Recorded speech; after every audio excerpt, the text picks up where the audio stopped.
Ajay Kaul, the cardiac surgeon from BL Kapoor Memorial Hospital, is today with us. So I, on behalf of Dr. Neeraj Balla also, and I, on behalf of Innovative Fusion Firm Secretary General, I welcome you all to Thank this. you.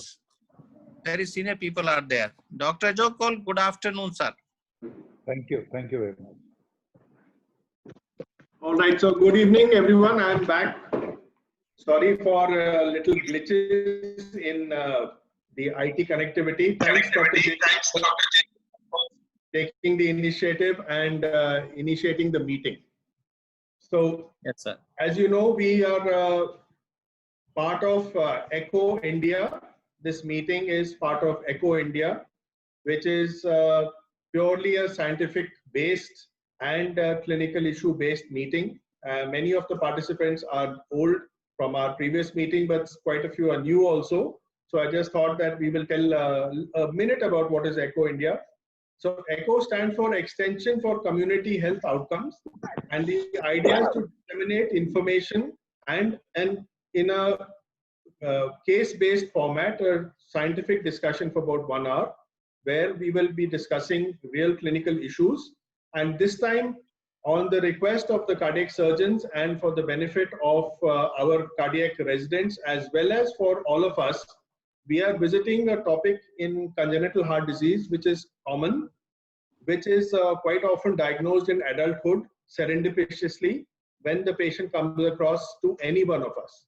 So AST is something that can complicate, say, a first time diagnosed during pregnancy, or a girl who's newly married who's wanting to get pregnant, or in an elderly lady who is becoming breathless. You find an AST and you wonder whether we should close this.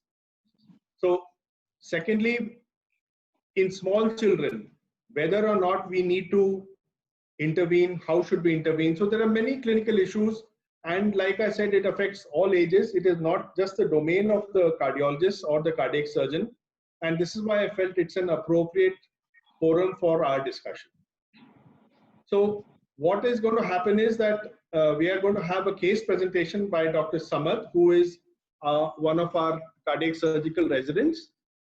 We are joined by Dr. Ajay Kaul, who is, as you know, head of our cardiac surgery. I hope everyone knows Dr. Kaul. It's my pleasure to welcome him to our meeting. I'm sure we'll all gain a lot. Thank you. And we also have our pediatric cardiologist, very dynamic, Dr. Gaurav Agarwal, who is a pediatrician and who specializes in pediatric cardiology. And he is going to give us, at the end of the presentation and the discussion, a short didactic presentation on AST and the various facets of it. In the meantime, I would request Prashant to make Dr. Gaurav a co-host also, so that he is able to share the screen with us and do his presentation at a later stage. So we are ready to kick it off, and I'll welcome Dr. Samad with his presentation. We are going to start with a small PowerPoint presentation of a clinical case. So Prashant, you'll have to enable screen sharing for me. Host disabled participant screen sharing. So you would now be able to share your screen. I have given you the access. Thank you. Thank you.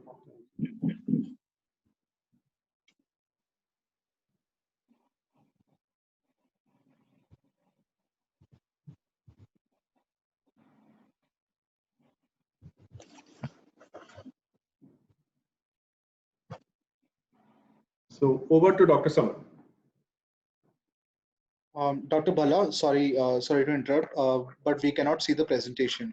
So if you could just stop sharing your screen, open the PowerPoint you wish to share, and then select the window. Yes, now we can see it. Thank you so much. Okay, thank you, Prashant. Over to Dr. Samad. Good evening, everyone. I'm Dr. Samad, surgical resident in BL Kapoor Hospital. I'm presenting a case of atrial septal defect.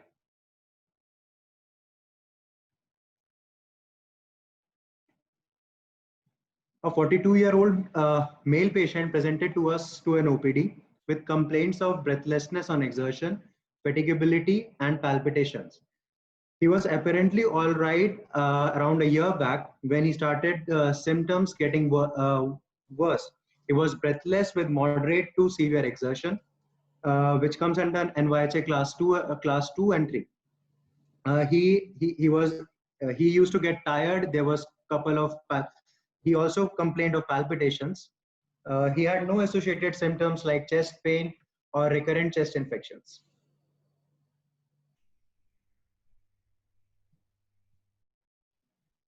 He was a hypertensive, but he was not on any medications for hypertension. He was a chronic smoker with 20 pack per year. Family history: all family members were good in health. During general physical examination, he was a healthy-looking, well-built male, cooperative, conscious, oriented to time, place, and person. There was an absence of pallor, cyanosis, clubbing, lymphadenopathy, or edema. He had a normal JVP. Pulse rate for him was 64 beats per minute with a regular rhythm. Blood pressure was 140/84 in both upper limbs. Respiratory rate was 22 breaths per minute. Temperature was 98.6 Fahrenheit. Saturation 98% on room air. While doing examination of the cardiovascular system, he had a pulse rate of 64, normal rhythm, no radio-radial or a radio-femoral delay. All peripheral pulses palpable with good volume pulses. While coming to the while we examined him, while inspection, there was no visible apical impulse, no epigastric impulse, no scar mark or bony deformity, no parasternal heave. While palpating, the apex beat was felt in the fifth intercostal space on the left side, just medial to the mid-clavicular line. Thil was absent, no epigastric pulsations. While auscultation, first heart sound was normal. There was a wide fixed splitting of the second heart sound. Murmur, a grade 2/6 ejection systolic murmur in the left second intercostal space with no radiation. Other systems revealed no abnormality. Later on, the provisional diagnosis according to the clinical evaluation, he was a case of acyanotic congenital heart disease with a left to right shunt, normal sinus rhythm, and a dyspnea on exertion and NYHA class 2.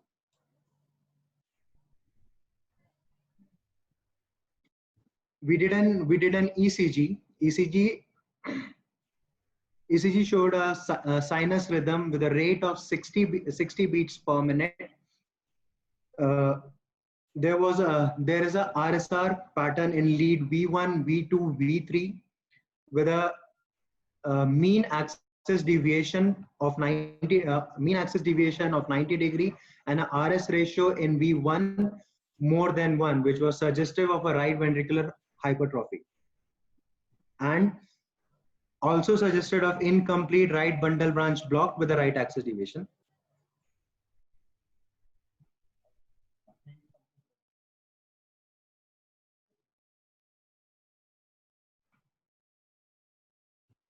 We did a chest X-ray. This is a chest X-ray of a posterior axis view. There is a mild cardiomegaly. Aorta looks normal. There is a right atrial enlargement, and there is a pulmonary plethora. Right axis, right atrial enlargement with normal aorta and a pulmonary plethora is a suggestive of an atrial septal defect. We did an echo. Echo showed an ostium secundum ASD, a 3 centimeter defect with left to right shunt. There was absence of an aortic rim.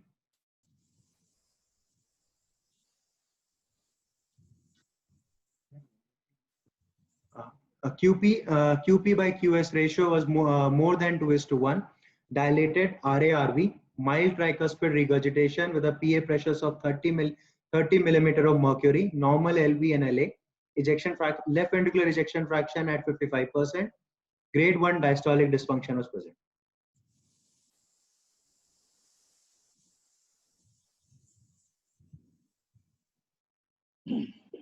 These were the other echo views.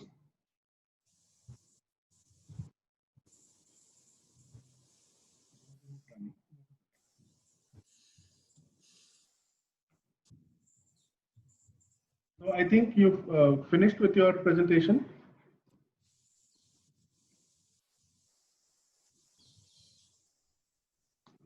Yeah. So, Dr. Samad, I think you've finished with your presentation. Yes, sir. Now we have a case presentation of a 40-year-old male presenting with breathlessness, palpitations. He's hypertensive and he's a chronic smoker. Is that right? Yes, sir. So clearly the first clinical diagnosis that comes to mind is not ASD. I think you will agree. And we must have a differential diagnosis in these patients. And will anyone from the audience or anyone would like to comment on what the clinical findings or what the presentation might be, or any other sort of differential diagnosis? So we'd like to open the discussion and get everyone in. I'd like to start by saying that ASD, we know, is a congenital defect present from birth, but often presents later on in life, because for example, in this patient, with hypertension, with age, there is reduced compliance of the left ventricle, is further increase in left to right shunting, and that might cause breathlessness on the patient. Of course, he is a chronic smoker with COPD, and this can also cause his symptoms to occur. Many times we find that the pulmonary pressures also rise around the 4th decade, and this might be also contributing to his symptoms. So anyone else would like to come in, make some suggestions, or throw some light on the situation? Was this, are we going to discuss further about this case? Yeah, first we'll have a discussion about the case, because we want to keep this oriented towards actually a patient. Yes, Dr. JK or any other, Dr. Rajiv, would you like to, suppose you get such a patient in your clinic or in your OPD, and we find that this is a 40-year-old male with breathlessness and some findings. We must rule out ischemic heart disease as the patient is 40 years old, hypertensive, and he gives history of dyspnea on exertion. Definitely, very good suggestion. We must rule out ischemic heart disease in these patients, and clearly we also need to look at other causes for patients getting breathless, which are related to the cardiovascular system.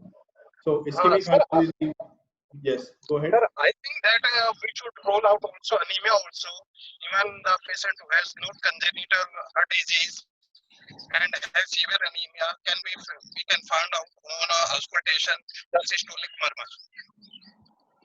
Clearly, definitely, a simple situation like anemia can also give rise to these kind of symptoms.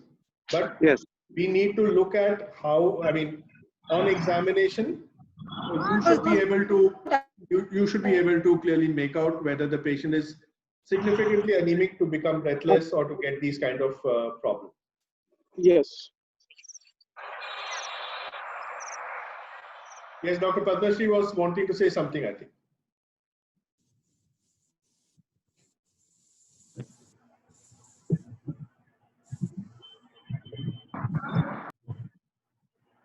All right. So once we have got a patient like this, these are all the possibilities that must run through your mind.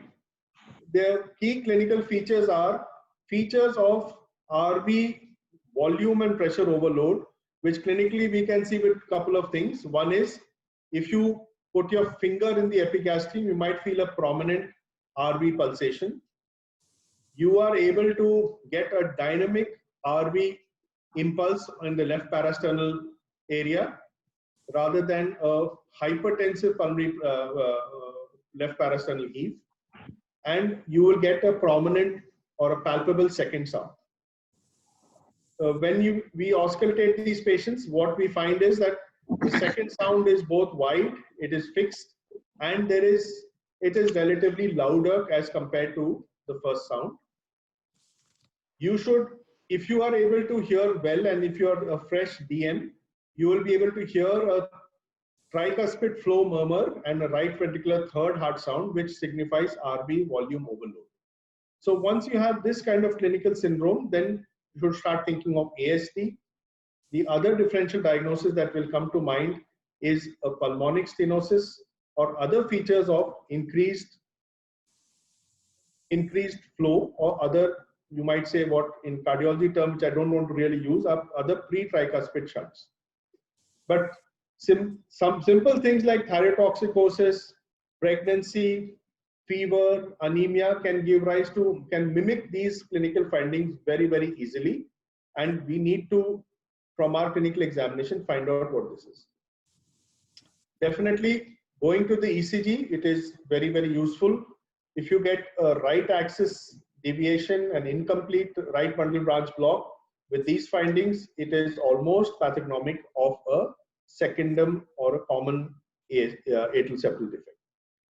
So as far as clinical diagnosis has to be complemented with ECG, and if you look at the X-ray, what we found was that there is cardiomegaly of right atrial type, not of left ventricular type, and with pulmonary plethora, telling us that there is increased flow there's increased pulmonary flow. And putting all these features together, we might make a clinical echo, ECG, and X-ray diagnosis of ASD.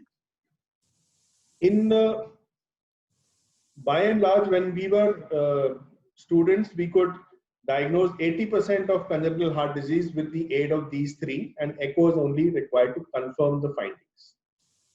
So can I ask Dr. Gaurav Agarwal to come in and give us his comments, or anyone else can give us would like to say something on clinical presentation? Yes, can I ask the question? Of course, madam. Yes, so in this particular case, what was the cause for pulmonary plethora? Because pulmonary plethora signifies pulmonary venous hypertension. When the patient became hypertensive because of increased systemic vascular resistance, there was increase in shunt from LA to RA. Then how come there was backflow into the veins, pulmonary veins as well? What was the cause of that? Okay. So I will just like to, madam, pulmonary plethora can signify pulmonary increased arterial flow, as well as pulmonary venous hypertension. We get different patterns. When we get pulmonary plethora, which is of increased flow, you find that the hilar are prominent.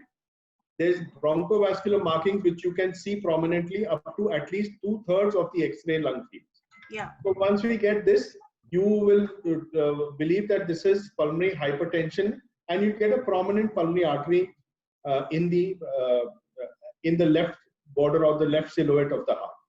When these findings are present, we feel that the pulmonary lung flow is increased, it's pulmonary arterial plethora. When the pulmonary hypertension starts supervening, you get a peripheral pruning of the increased bronchovascular markings, and only the hilar remains prominent. This occurs when there's pulmonary hypertension, which is supervening, preventing the flow or trying to control the plethora. Pulmonary venous hypertension, which we see quite often in mitral valve disease, especially classically, again has a different pattern. There is hilar prominence, but there is upper lobe venous diversion. There may be prominence of the interlobar fissures. There may be some curly B and C lines. And of course, the final expression is that there is alveolar edema. So by looking at the pattern of the vascularity, you should be able to tell what is the kind of plethora. And in this X-ray that we found, there was pulmonary arterial plethora with increased vascularity.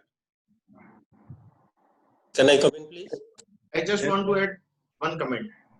Yes, please. Another DD in an adult patient with no symptoms with widely split second heart sound can be partial anomalous pulmonary venous connection.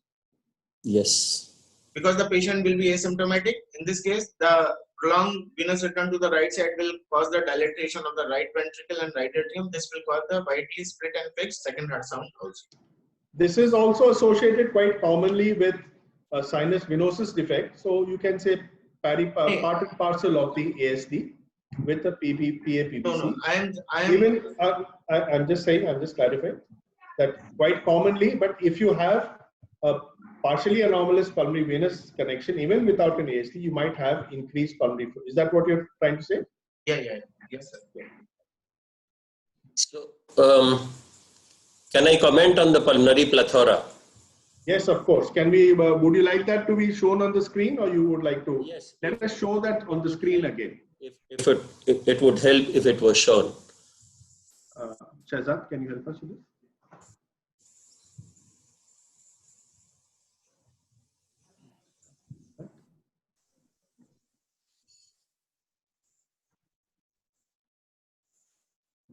Yes.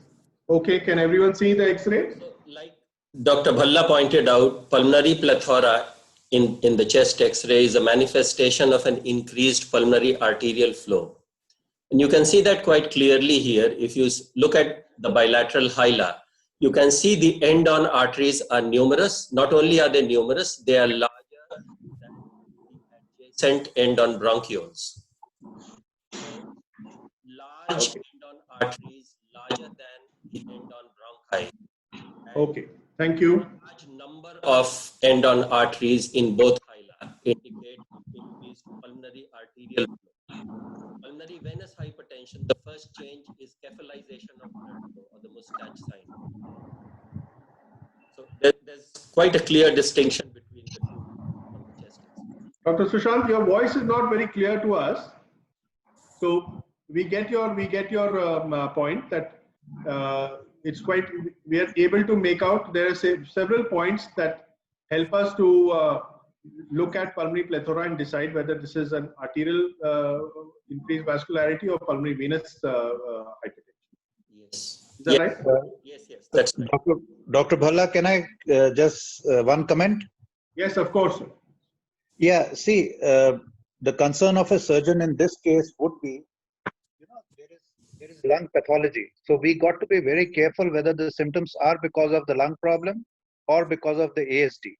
And these two things have to be seen very, very carefully, because during surgery, we have to evaluate the lung functions very carefully. Just one important thing, you need to have a look at the room air saturation of these patients. It is very important in these cases, because you said he's a case of almost a COPD like situation, isn't it? Or I missed it? No, he's a heavy smoker, and I think your point is very valid that in these cases. So Dr. Gaurav, can you elaborate on how do we evaluate these patients and rule out or rule in whether the symptomatology is coming from the ASD or from the lungs, and whether this patient will really benefit from closure of this defect or not? Sir, for assessing the ASD in adult, it is very important, first of all, to assess how much is the LV function and whether the LV diastolic function is normal or LV systolic function is normal or not. It is very important. Whatever technique we are using for treating the ASD, either surgically or by angiographic technique, if we are closing the ASD without assessing the LV function in detail, then patient can be land up into the pulmonary venous hypertension immediately.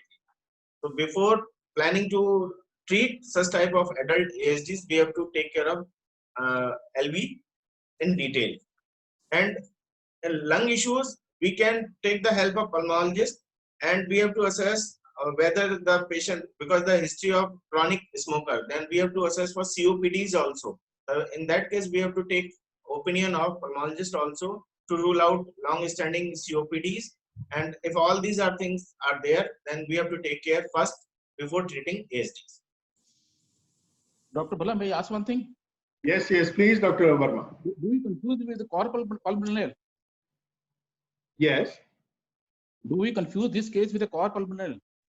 Because okay, very good. Yes, very good question, and especially in the clinical context that we find ourselves in, heavy smoker.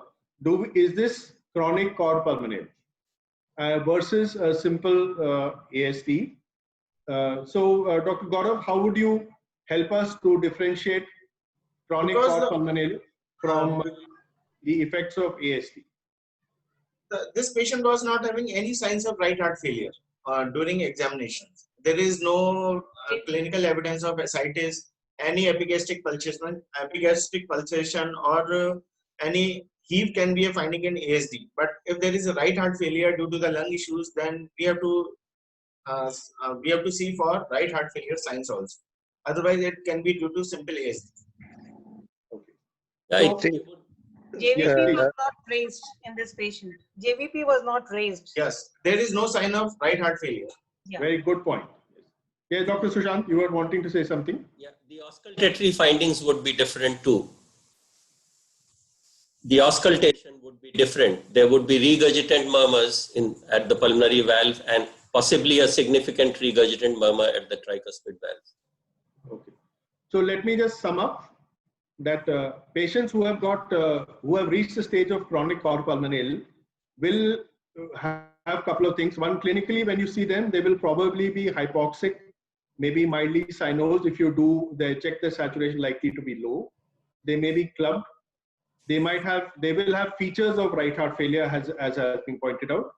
On the clinical examination, we will have features of a sustained pulmonary hypertension or systolic pulmonary hypertension, which means a well-sustained left parasternal heave. A loud P2, which is not wide and fixed.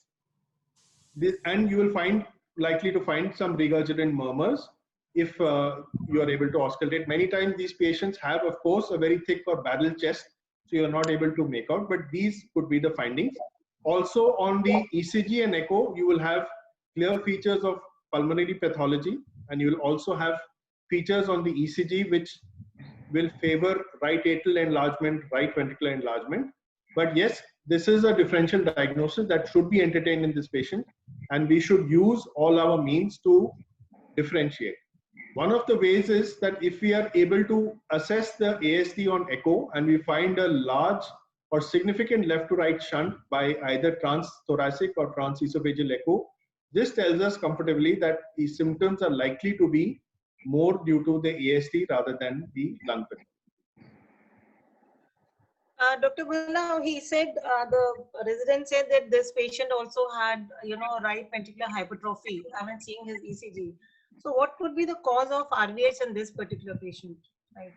So what could be the reason? Like AST, even moderate to large, that leads to volume overload. So, and RVH is a sign of, pressure overload. So what could be the reason for RVH?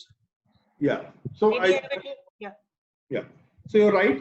The ECG actually, let me again show you the ECG, is showing mostly an incomplete right ventral branch block. There are no clear features of RVH.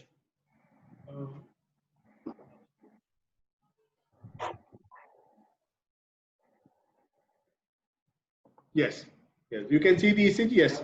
So there is, no, in fact, you're right. There are some features of RVH on the ECG.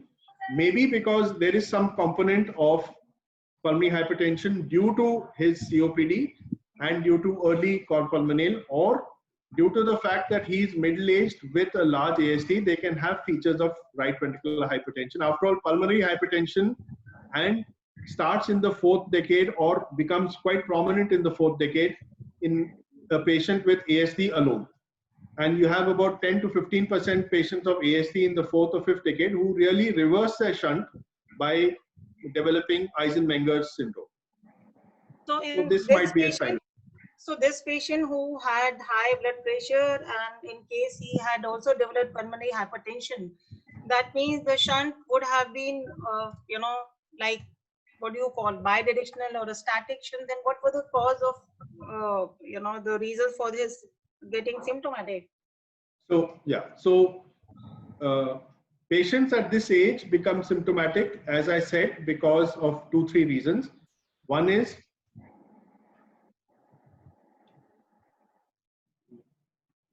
because of the chronic volume overload. They can develop features of arrhythmias, they can develop features of right heart failure. Because of pulmonary hypertension, the same thing might happen. If the patients become Eisenmengerized, then they become symptomatic and then the symptoms actually start improving. If the patient develops problems with the left ventricle, for example, left ventricular dysfunction, hypertension, ischemic heart disease, what happens is that the LV cannot accommodate volume, and so there's increased left-right shunting, again giving rise to these symptoms. Now, whether the shunt is bidirectional or it is reduced is best assessed. This is at best a clinical assessment and ECG assessment, but we go to the next level of evaluation, which is by echo and by cardiac cath, and this will tell us what is the degree of shunting. So, Dr. Gaurav, can you tell us what could be the indications for cardiac cath in the case of ASD? Sir, shall I show you in presentation or here only? Okay, you have got so we have a presentation by Dr. Gaurav in which he will tell us that in which patients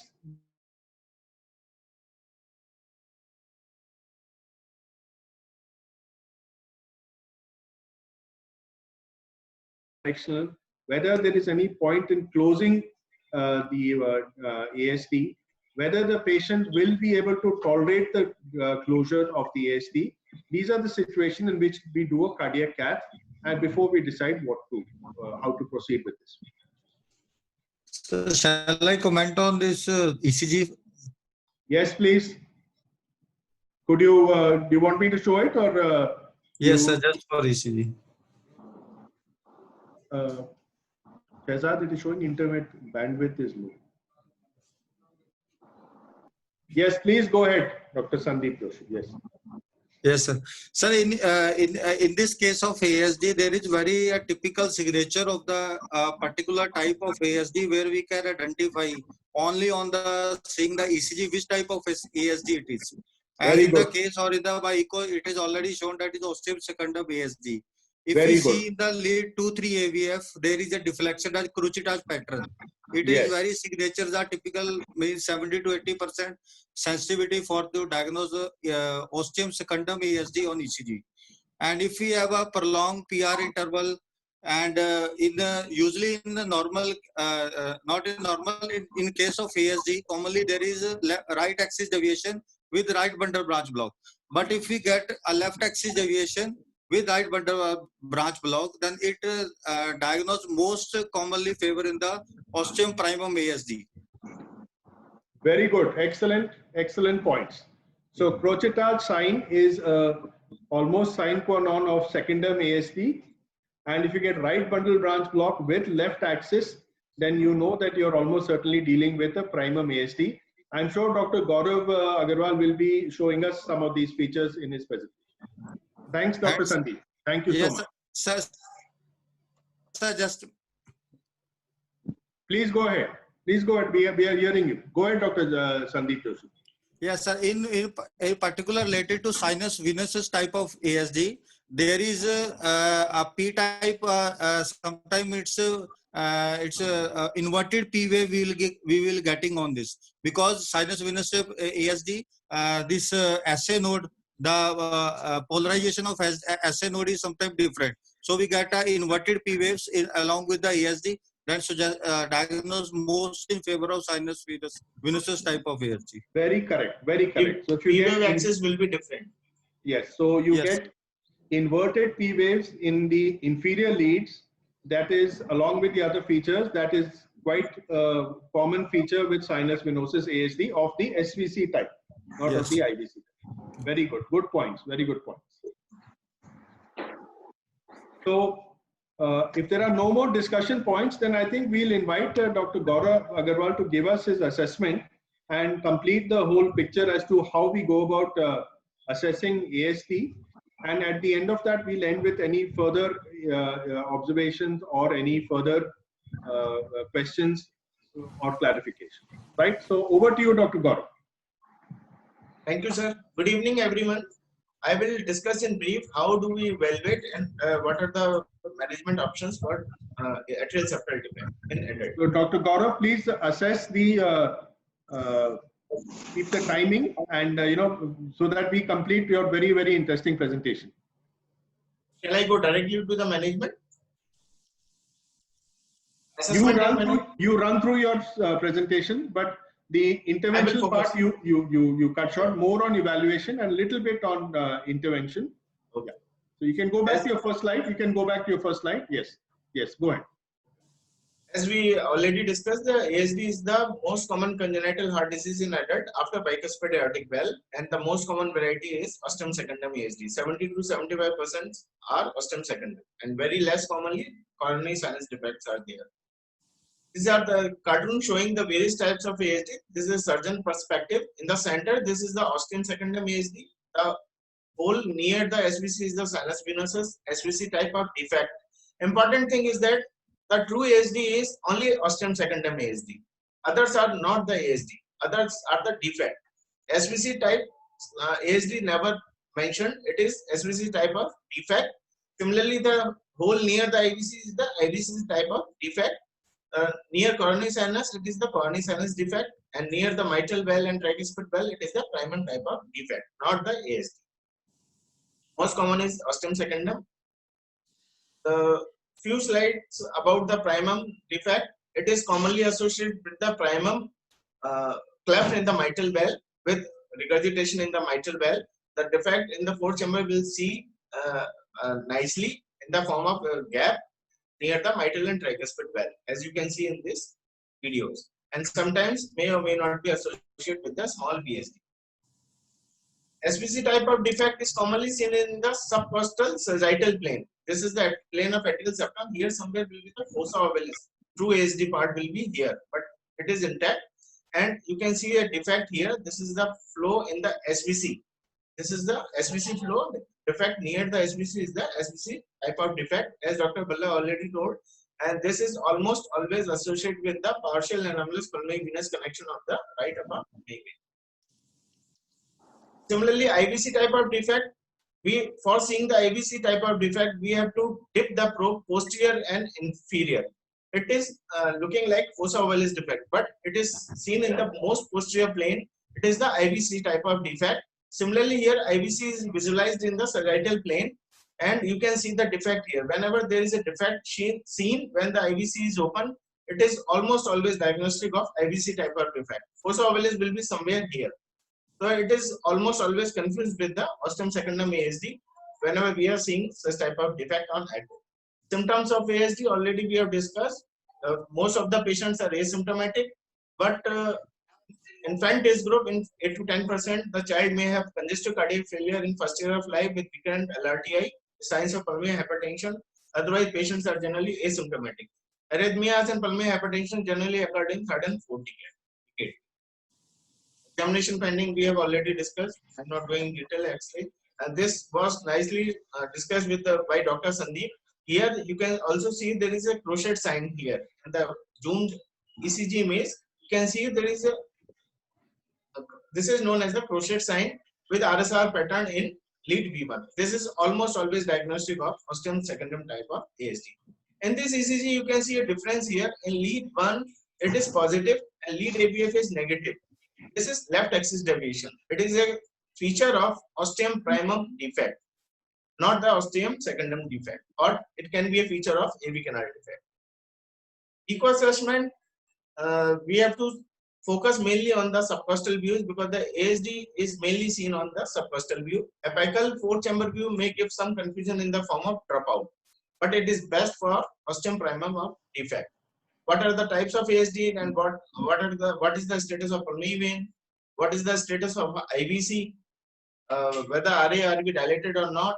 What is the TA pressure? What is the TR? And we have to see carefully mitral valve, especially in case of ostium secundum ASD because it is sometimes associated with the mitral valve collapse and MR. And what are the number of size of ASD, number of ASD, and ASD rim assessment is crucial before planning further treatment. This is the echo presentation of IVC. This IVC is intact. IVC is connected with the right atrium. This is important before planning the device closure. In this case, we cannot see any clear-cut IVC. These are the hepatic veins that is clearly draining into the RA. This is interrupted IVC. In this case, we cannot close the ASD by angiographic technique from the femoral vein. In this, we have to look for the other excesses. Coming on the assessment of the rims, this is the surgeon view. Here is the fossa ovalis somewhere here. This is the SVC rim.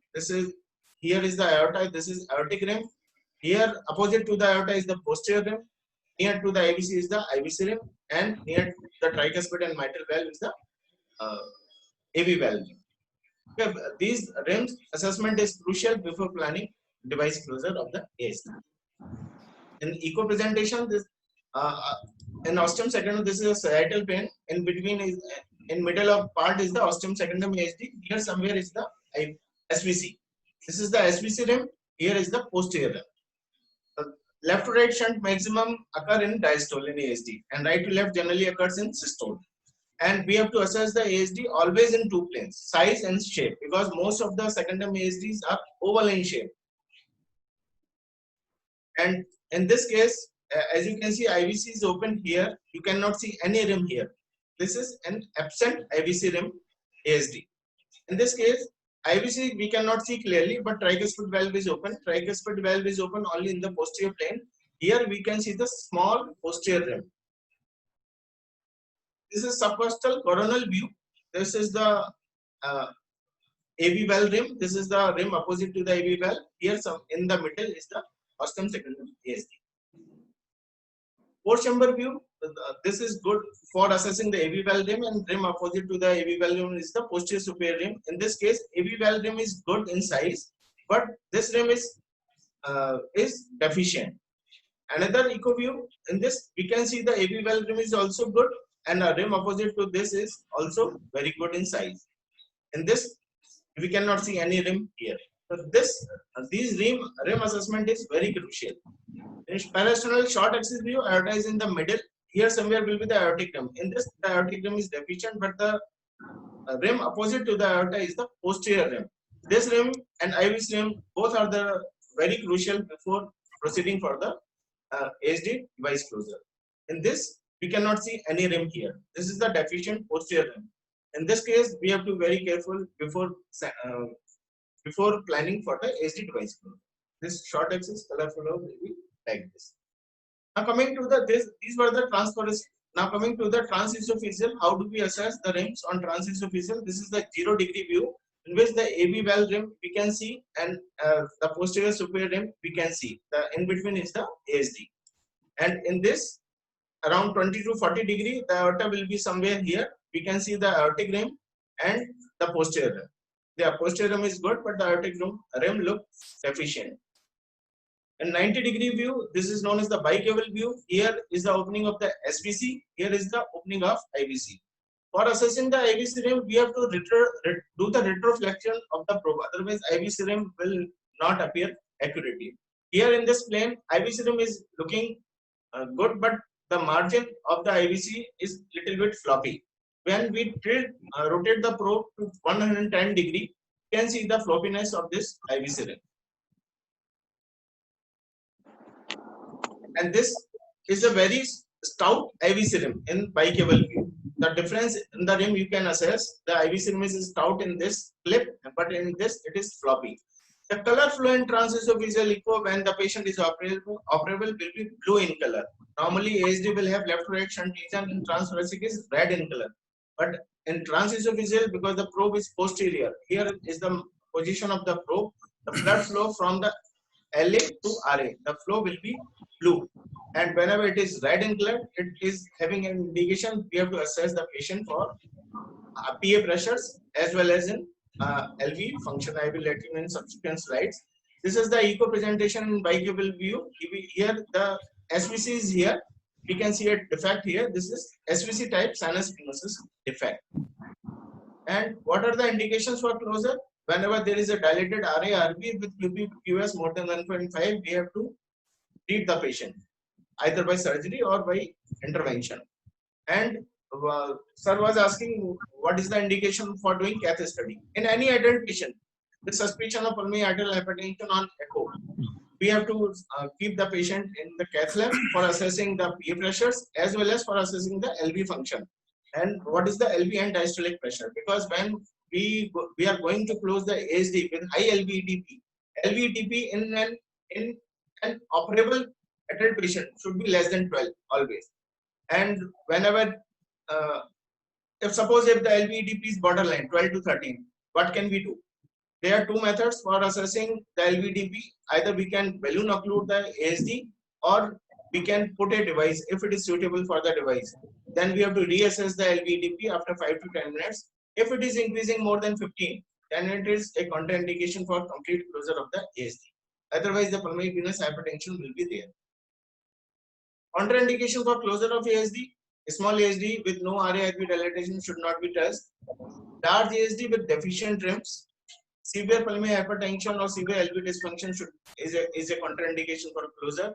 Ostium primum defect or pulmonary venous anomalies, if are associated, then it should be taken care of mainly by surgery. And surgery for associated lesions, if there are thrombus in the chamber, it should be treated first. And sinus venosus defects, these are the contraindication for device closure. And if nowadays we are trying to close sinus venosus defects by intervention technique by putting a covered stent in the SVC RA junction. Shall I go in detail, sir? I think no. I think what we can do is we can just show a device closure of a regular device closure for a defect, and then maybe we can ask Dr. Kaul about surgery in ASD. That will complete our presentation quite nicely. As I told you, the IVC assessment is must before planning the ASD device closure. This is the catheter passed from the femoral vein to IVC. Here somewhere is the RA. This is catheter passed from the ASD and it is going in the direction of LA, left atrium. Ultimately, it will be parked in the left upper pulmonary vein. After parking the catheter in the left upper pulmonary vein, we have to park a superstep wire into the pulmonary vein. Left upper pulmonary vein is always suitable, but in case of adult, sometimes left upper pulmonary vein technique is not useful. Then we have to use the right upper pulmonary venous technique. After placing a wire in the pulmonary vein, then we have to park a sheath in the left pulmonary vein. And then we have to take a device in such a way. Then we have to open the LA end of the device. This is the LA end of the device. In the LA, and we pulled back the device across the atrial septum. Then we opened the RA end of the device. In this way, we are closing most of the atrial septal defect in the cath lab by this technique. Sometimes we have to use the different techniques. This is the method by which we are releasing the device. This is the device after release in LAO view, and this is the device in posterior anterior view. Yeah. So thanks, Dr. Gaurav, for a lovely presentation.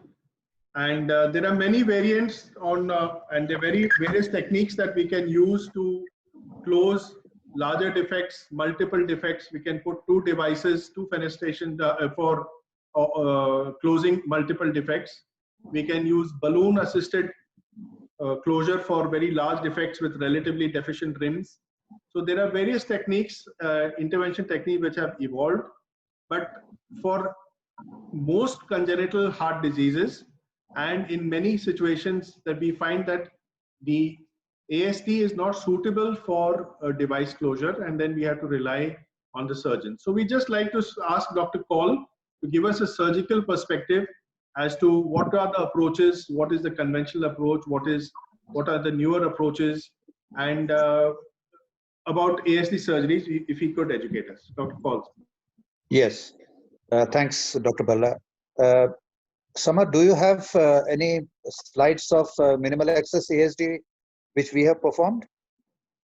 Pictures? Not at the moment. Just try and find out if you have some. I'll tell you, I'm not ready with the slides, so That's all right. That's all right. You just talk to us. That will be great. Yes. So there are. Let me tell you one. The ASD is one operation where there is mortality almost zero. If you have selected a patient properly, there is no risk at all. The second good thing about ASDs is that this is a lifetime. There are only one or two curative operations in whole of cardiac surgery, and one of them is ASD. It is 100% a good operation which has very good long-term results. There are various ways in which we do ASD closure. Earlier, we used to do from midline sternotomy, which was more of a traumatic surgery, and the post-op recovery, though, was not very bad. But then these days we do what is called as minimal access surgery. A 1-inch incision is made on the right side of the chest. We go on femoral bypass. and the ASD is closed. Let me tell you one thing, it is really minimal access procedure because the patient can be discharged within 48 hours with a very, very small incision on the right side of the chest. So minimal access surgery is one that is the preferred method of closing these ASDs. You have to understand one thing, that there should be no other lesion for this sort of a closure technique. Because if you have a complex ASD, say for example, ostium primum ASD, or there is a mitral valve repair which is required, in these cases, minimal access surgery becomes a bit of problem, but all other defects can be closed with minimal access surgery. So I would say that minimal access surgery for ASD is highly recommended. One more thing, there is no rush to perform ASD closures. Suppose you get a very small child, you can wait up to the age of 4, 5 years, 6 years, and then only refer the patient for ASD closure. The ideal time is before he goes to the school, but and try and get these ASDs. Even in a patient who is around 6 to 7 years old, we can go for minimal access ASD closure. Last something before I close is, in those cases where interventions are possible, I would like to know from Dr. Agarwal about erosion of aortic end of this. How common have you seen this? What are the problems of a bulky device? Second thing is clots being formed in the devices. What is your anticoagulation profile protocols? Because ASD operation surgically is 100% curative. I'm still telling you that. So what are the problems of a device closure? We have not discussed that. Surgical, I can tell you yes thing, no mortality, no problems. Dr. Bhalla is smiling. Can we get the answer?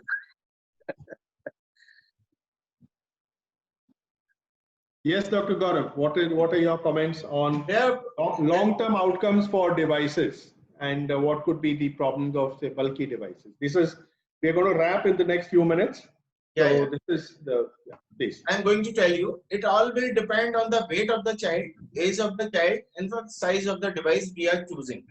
Generally, if we are using a device that is 1.5 times of the weight of the child, it generally doesn't cause any problem in lifetime. But whenever we are increasing the size of the device, suppose if the child is 15 kg and we are increasing the size of the device more than 24 to 26 mm, then in future it can lead to the aortic erosion, especially in case of when the aortic rim is deficient. And before releasing the device, we have to assess whether the device is properly splaying on the aorta or not. If it is properly splaying on the aorta, the chances of getting aortic erosion in long term is very less. And before releasing, we have to be very sure, because the immediate complication is device embolization.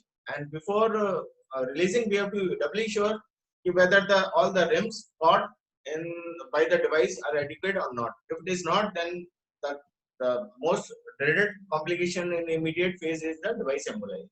Otherwise, the long-term complication is the aortic erosion, as I told you. Right. Dr. Bhalla, yes. There are lots of things that we could go at, but do you think evaluation of pulmonary stenosis with an ASD is beyond the scope of this presentation? Because that's a very tricky thing. I have lots of these tricky questions, but I don't think we should be discussing these things. Yeah. So I think in this forum, a lot of information we have shared, and I think we should leave it like that. Otherwise, we can keep on discussing. Dr. Bhalla, as a physician, and before you wrap up the round, I would like to know one thing. How much time, as a physician, I would like to know, like in this particular case, patient in whom RA and RV is dilated and ASD repair has been done, how much time does it take for the echo findings to revert back to normal, like for his RA and RV size to come back to normal?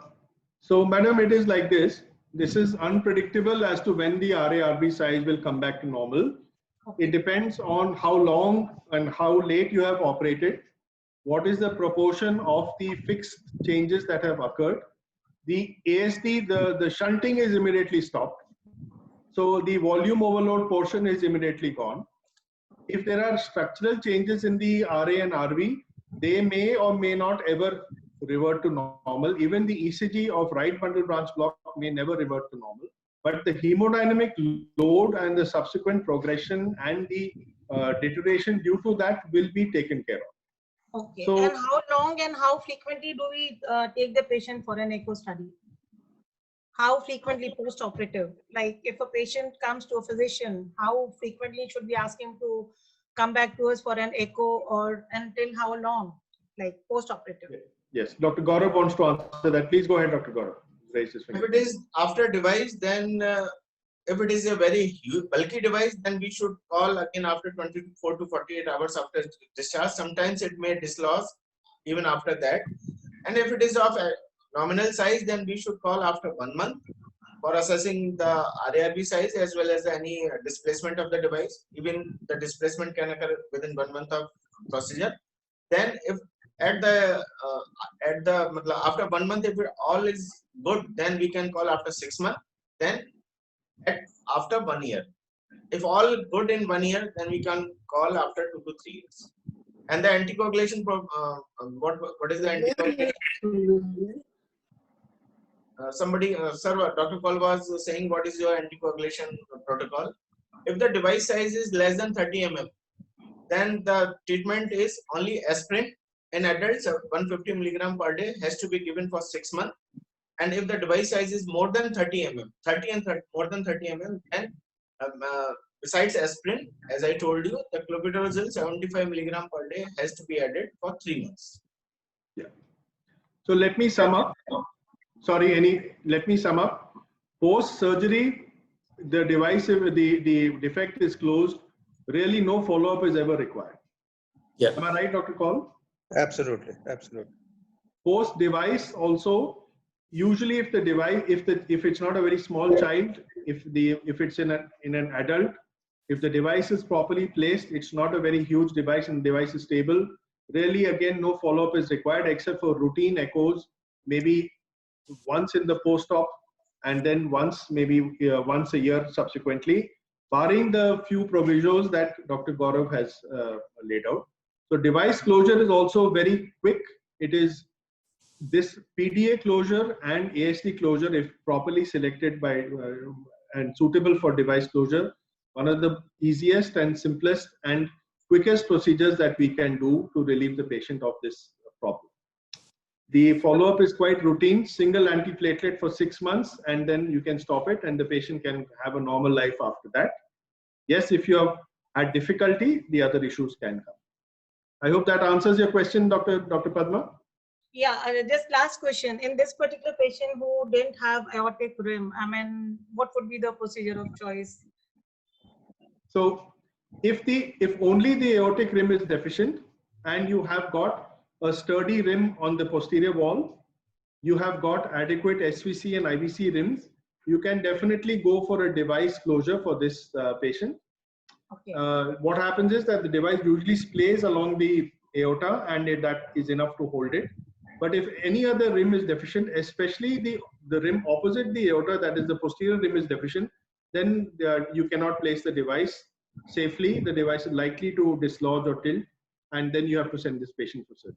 And when you take the patient for device, this thing, do we have to go in for infective endocarditis prophylaxis as well? Yes, for the first 6 months, you should go for infective endocarditis prophylaxis until the device gets endothelized completely. Beyond that, it's not necessary. Okay, thank you so much. Thank you. Okay. Yes, Dr. Gaurav, last point. There are 3 questions that I already answered in the chat box. If you want, I can tell you. Yes, go ahead. We can please answer and then we'll close. Dr. Gurdeep Singh Sethi asked, when do you perform bubble study in the ASD?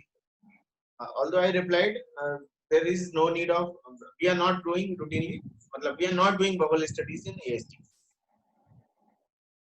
Correct. And another question is by Dr. Anish Sharma sir, any role of 3D echo in assessment?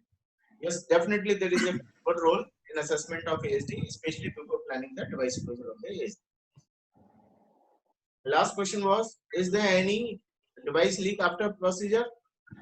Yes, it may be, but we have to assess before releasing the device. Very good. So thanks for, I think, yes, please. Who's going to say? Anyone? Yes, sir. Hello. Yes, go ahead, Dr. Sandeep. Yes, sir. Rightly point out said that bubble study. Sir, usually we did the bubble. We used to perform the bubble study intraoperatively because it's in the routine cases. We used to see any like to see the patency of the PFO. It is there because in 25 to 30% of the population, PFO is there. If we perform the bubble study along with the Valsalva maneuver during intraoperatively, then we can easily say that a PFO is patent. But the size and we can acknowledge the and definitely the patency of the PFO is definitely acknowledged to the surgeon. On the other side, that PFO is patent and it's whatever the surgery or type of the surgery is going on, the surgeon should be addressed about the patency of the PFO. In that case, this bubble study is helpful. Okay. Yes, he is right. There are certain indications of bubble study, including if the ASD is closed and if the inferior IVC rim is still open. The best way to diagnose that is by bubble study only. And yes, diagnosis of, but these ASDs don't require closure. This, what you are telling, that is just in certain cases we may need to do that, but not really necessary. But sir, if it remains patent at the IVC rim, it's usually the case in a complex congenital heart. Absolutely. Absolutely. And then you get a right to left shunt and the patient begins to desaturate for no reason. And a very simple, the simplest investigation to do is you make an injection in the IVC region of the lower limb. Yeah. Flurry of bubbles in the left atrium, which tells you. Absolutely. It's very, very diagnostic and very easy to perform. I think we've done one such study on a tetralogy patient who was desaturating. All surgeons have done, even I have done one. Yeah, that's the one I'm talking about. So we have to do this. Yes. We did a bubble study in the morning and there was... Yes. Absolutely. The defect was closed at the patient. Right. So if we are done, I think we had an excellent discussion on ASD, a topic which is commonly seen but not commonly discussed. And I think we managed to cover quite a lot of ground from presentation to the basic investigations to the echo and also the various modalities that are available. So I'd like to thank everyone, all the participants who actively took part and those who joined us. And I will encourage you all to please join us in Echo India. This is purely a scientific endeavor. We are here to discuss real clinical issues and with purely an agenda of solving real problems. No sponsors, no commercial interests, no discussion of any molecule or any such thing. So if you like the format and you like how this is being done, please send in any issues that you'd like to be discussed further, and it will be taken up in this same friendly format of everyone talking, everyone discussing, everyone learning. And let me tell you, as the host of Echo, I am learning the most. So great. Thank you all. Thank you again very much. Dr. Bhalla, before we close, may I have your permission to share a small feedback form with the participants so that... Yes. Prashant is from the organization that is Echo India. So he's going to share a small feedback form which you can fill up. It's anonymous. You can fill up and then let us know how things are going. And we'd like to invite you all to join us. This is going to be once in 2 weeks for an hour. And like I said, it's going to discuss real clinical issues. And we look forward to people sending us their issues or their cases so that they can be discussed. The next one is already in line. There is a session going to be on killer ECGs.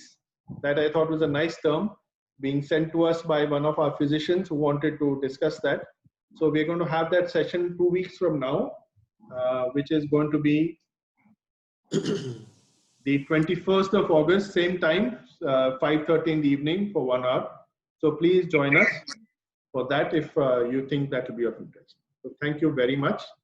And then I'd like at this point to close down the meeting and hope to see you all. Please fill up this feedback.